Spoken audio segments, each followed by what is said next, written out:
नमस्कार, मैं हूं विकास सिंह और आप देख रहे हैं ट्रू स्कोप भारत। अभी मैं मौजूद हूं सहरसा जिला के सोनबरसा राज में, जहां सोनबरसा कचहरी राज में, जहां जमीन से जुड़ा विवाद है।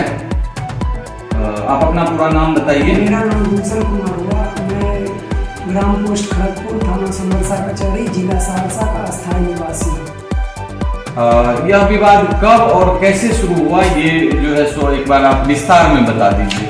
यह विवाद जो है नवंबर में जब धान की कटाई हो रही थी, मेरे खेत में धान का फसल लगा हुआ था।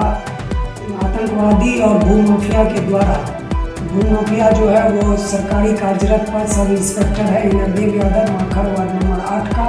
उसका पिताजी का नाम विष्णुदेव यादव, उसका भाई रविंदर यादव, भाई अनिल यादव, इंद्रदेव यादव का बेटा का नाम सौरभ यादव, गौरव यादव और ऋषभ यादव। ये सभी मिल करके भूमाफिया के तहत प्लॉट पे जबरदस्ती मेरे धान को बर्बाद करके प्लॉट को जोत दिया। और प्लॉट को जोतने के बाद उस दिन से प्लॉट पे गेहूँ बुन करके आज तक प्लॉट पे कब्जा किया हुआ है। अभी वर्तमान में जो है हम लोग वहाँ से उस दिन से लगातार सीओ के यहाँ एप्लीकेशन दिए, जो कि सीओ के यहाँ पेपर दिया हुआ है। ये देखिए, सीओ साहब के यहाँ 13/12/2025 को हमने आवेदन दिया जनता दरबार में। ये कहा गया जब तक इस जमीन पे सरकारी अमीन द्वारा, अंचल अमीन द्वारा जमीन का मापीकरण, सीमांकन नहीं किया जाएगा, तब तक कोई आदमी जमीन पे नहीं जाएंगे। ये चीज़ 13/12/2025 को अंचल सिमरी बख्तियारपुर के रजिस्टर में मेंटेन है। ये चीज़ वहाँ पे लिखा हुआ है अंचलाधिकारी द्वारा। उसके बाद ये माफिया जो है अपने आप को बहुत ऊपर तक सेटिंग रखता है। बख्तियारपुर थाना, इसके कहने का मतलब है मेरे पॉकेट में है। इसका पिताजी कनड़िया थाना में पोस्टेड है। पिताजी जो कनड़िया थाना में पोस्टेड है, इसी का सारा गेम रचा हुआ है, सारा खेल बेल इसी का है। अब जो है ये 13/12 को हमने ये आश्वासन सुनने के बाद ये क्या किया, लगभग 22 तारीख के आसपास ये जो है जमीन को जोत दिया मेरे 5 कट्ठा प्लॉट को। प्लॉट तो 1.5 बीघा का है, सारा में विवाद चल रहा है, लेकिन मेरा जो अपना मैटर है वो 5 कट्ठा का है।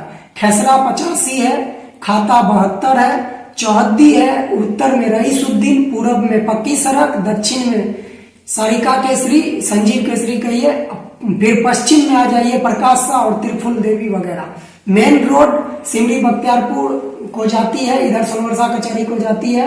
माखर मंदिर और मुर्गा फार्म से उत्तर, बगरौली सोलिंग से दक्षिण, बगरौली सोलिंग से पश्चिम, वहां पे ये जमीन जो है रोड साइड में ही है। इंसाफ होना चाहिए। मामला 9926 चल रहा है एसडीएम कोर्ट में, 12226 चल रहा है एसडीएम कोर्ट में।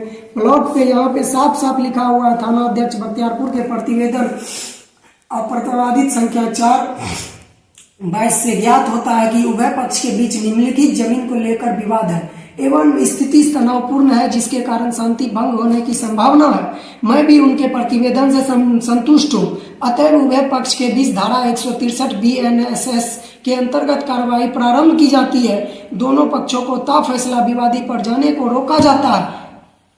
उन्हें आदेश दिया जाता है कि वे दिनांक 6/3/2026 को न्यायालय में उपस्थित होकर कारण परीक्षा दें कि क्यों नहीं वह पक्ष में से एक के विरुद्ध नियम चरण कर दिया जाए।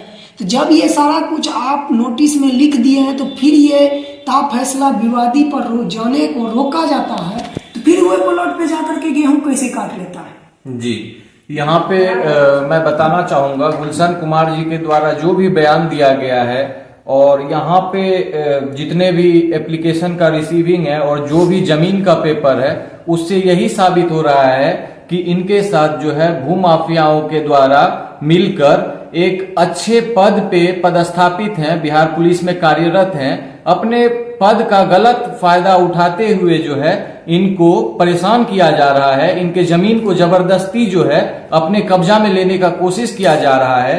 इन्होंने हर फील्ड में, हर जगह पे, हर सरकारी दफ्तर में जाके अपना जो है सो आवेदन दिया है।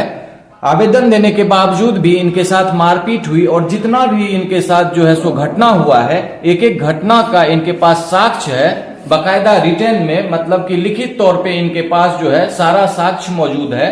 तो मैं सरकार से और यहाँ के प्रशासन से भारत सरकार से और बिहार सरकार से खास करके मैं यही निवेदन करूंगा कि कोई भी गरीब आदमी है या कोई भी है उसके साथ ये अन्याय ना होने दें और गुलशन कुमार जी के साथ जहां तक हो पाएगा वहां तक जो है कानूनी कार्रवाई करवाएं और इनको न्याय दिलवाएं।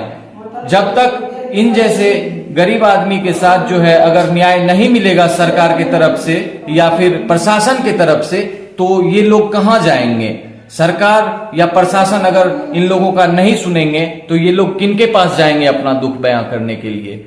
बस इतना ही मेरे तरफ से होगा कि आप जो है इस मुद्दा को देखिए और आगे जो है सो इनको न्याय दिलाने का काम कीजिए। धन्यवाद।